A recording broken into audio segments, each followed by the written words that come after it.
Welcome back. You're tuned in to Bazaar Morning Call and hope you're having a pleasant morning. Well, Dharmesh Kant, head research at Chola Securities, joins us on the show.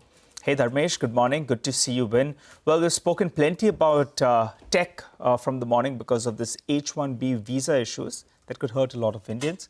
But let's keep that aside for now. Let's focus on other stocks. GST 2.0 is here with us, and it could drive a big consumption boost. And probably the next 1 month or 45 days or so is going to be very, very interesting because of a whole host of measures and GST 2.0 at the helm. Tell us, how do you approach autos, cement, some of those potential beneficiaries of the GST cut? I recall you telling us you're bullish on Hero MotoCorp as well as Mahindra & Mahindra in the past. Yeah, very good morning, Nigel, and thanks for inviting me for the show. Now the time has come when the rolling will get going as far as the consumption drive is concerned. Government has did everything. I mean, whether it is GST cut, indirect tax cut, direct tax cut, and the interest rate cut, everything has been playing out. And there has been appeal by the government as well to boost up the consumption since savings are there in your pocket. So it has to be seen how the consumption pans out. But our dealer checks suggest across Pan India, there has been a good query and people have been inquiring about when this will be rolled out or how much the differential in the pricing will be. We think this is definitely, it will play out in the next 30-45 days. Though automobile stock prices have run up quite hard. I mean, Hero MotoCorp have run up 20-25% from the time we have discussed about this, and we have been bullish far earlier than that. Same has been the case with M&M. But I do think as incremental news flow with regard to sales picking up trickles down in, there would be momentum in the stocks and they will keep on riding higher. So 10-15% on the very aggressive side, upside can still be there, depending upon how the incremental sales are. And people who are invested, I mean, part profit taking is always recommended, but you can still continue the ride for another 5-10%. That is how we are looking at the automobile space, and the top two picks still remains Hero MotoCorp along with Mahindra & Mahindra, though Eicher Motors, TVS Motor, Maruti, Tata Motors always is likely to see a good upswing. At the same time, cement side, as you have rightly pointed out, but I think there would be some tepid kind of a action on the cement space, primarily because if you look at the cement prices net of discount, nothing has materially changed on that price. So the off-take price, the landed price for trade and non-trade sales still remains the same. Volume is what people are looking forward to, but that has to be seen. Again, 5-7% kind of an upside can still be there. And again, the top two picks, there are Ultratech and Ambuja Cement. We are looking at large cap cement companies having a pan-India presence and not going by the mid and small cap. However, I mean, consolidation can still be there in the play. So that is how we are looking at consumption space. Not particularly bullish on the FMCG basket per se. I mean, how much you can consume. You cannot consume two toothpaste at the same time. So that is how we are looking at that space. So Dharmesh, give us 2-3 stocks where you see a lot of upside. As you said, in the case of in the case of auto names, they've already done so well, and the upside could be what, 5-10%, and periodically you are recommending profit booking.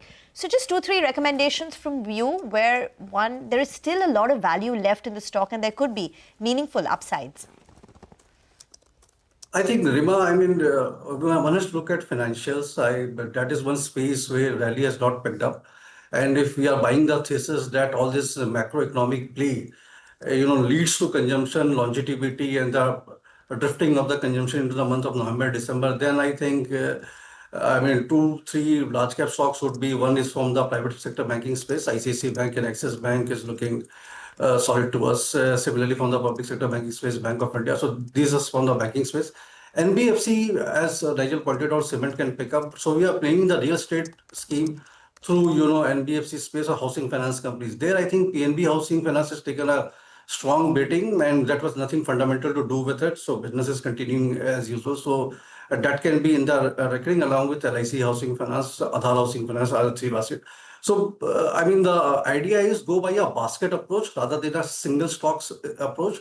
And there a mix of, private banks along with, housing finance companies augurs well. As far as consumption pure play on the NBFC like Bajaj Finance and all is there, I think there won't be much traction out there. Much has been priced in. So there may be 2-3% kind of an upside, but then it's trickled down. But our long-term medium play definitely sits in the housing finance companies. Yeah. Dharmesh, good morning. On Friday, there was that Supreme Court matter with regards to Vodafone Idea. And we got perspective from senior lawyers, etc., who told us that there is a change in stance, softening of stance from the government of India.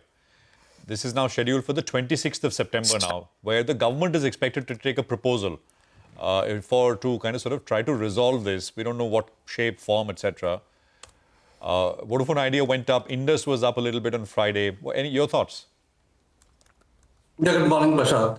I mean, this kind of rhetoric we have listened n number of times in the past 2, 3 years, where government is, softening its stance, and they have already done their bit. They have done a lot of equity infusion, so it solely rests on the EGR part. If that has to be done away. Otherwise, on the operating level, if you look at Vodafone Idea, despite subscriber base getting reduced, they are doing fairly well on the operating profit front. And if some lease of life is given to them, then definitely the things are in place and they can consolidate and take it forward from there. But unless this comes through, the bleeding is excessive. Look at the kind of a debt which is setting out there. So just servicing of the interest component is unbearable. And at this point in time, if the bleeding continues for next 6 to 9 months, then I think nothing will be left to be undone. So we are hoping that things turn around. But unless something comes through, it's difficult to take a long-term investment bet. Trading bets based on news flows can always be there. Dharmesh, what about NetWeb? It's one of those few IT-related stocks which are close to its, 52-week highs, I think 1% away. And its low in April was 1250, and now the stock is at 3200. That's a 160% jump. That's the kind of buying interest at lower levels. Now, I know the stock is expensive, but I was just looking at the growth numbers. In FY25, top line growth 59%, FY24, 63%, FY23, 80%, the year prior, 73%. So even though it's expensive, it's delivering on growth. How do you feel about this particular stock? Yeah, sure, Neva. I mean, this is a unique proposition in the hardware side of the entire data center and the cloud built up out there.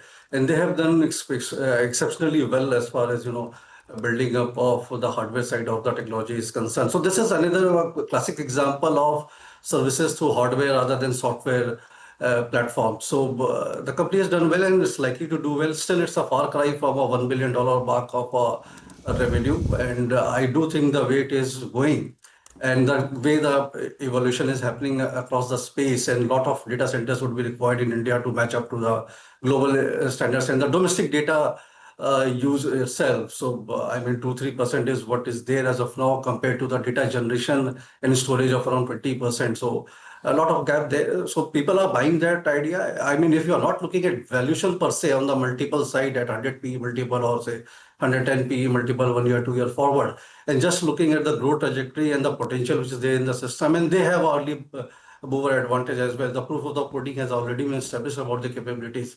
So stay invested. And just be there for 3-5 years. I think there are further upsides left to this company. Ramesh, going to squeeze in a couple of more questions. Now there is a basket of money that you have to allocate. And, tech may be a little bit under the weather, and there are various uncertainties in that space. So platform companies could get a larger chunk. And as we saw, some of these companies have done very well. Whether you look at Paytm, whether you look at the new listed company, Urban Company, that's now trading at around 100 times forward earnings, or maybe, the eternal Swiggies of the world. From this basket, what do you like? Do you think there is still value in any of these names? If yes, which one?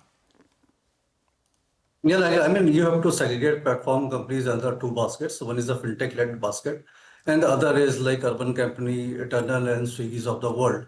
So, Eternal, Swiggies, and Urban Company, these are basically, an arbitrage or a leverage on an abundant, cheap, partially is educated labor force, and this can be replaced anytime with some other platform player coming into play. So there is no business mode to it.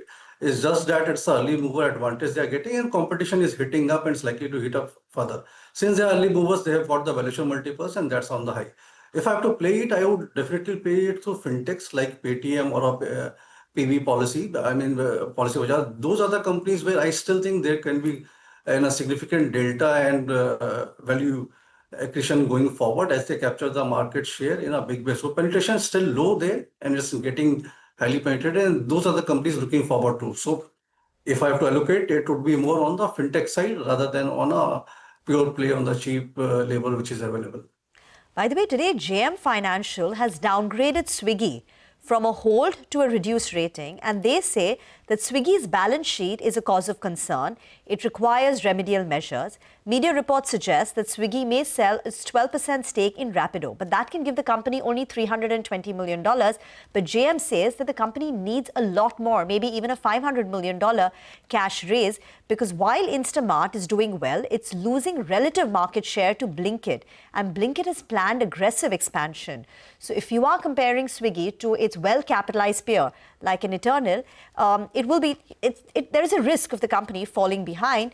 So according to JM Financial, that until the balance sheet issues are resolved, meaningful shareholders are unlikely, which is why they have a reduced rating, though, and the target price is at 440. Currently, Swiggy is close to about 460. So limited downside, but upside clearly, according to JM Financial, looks capped.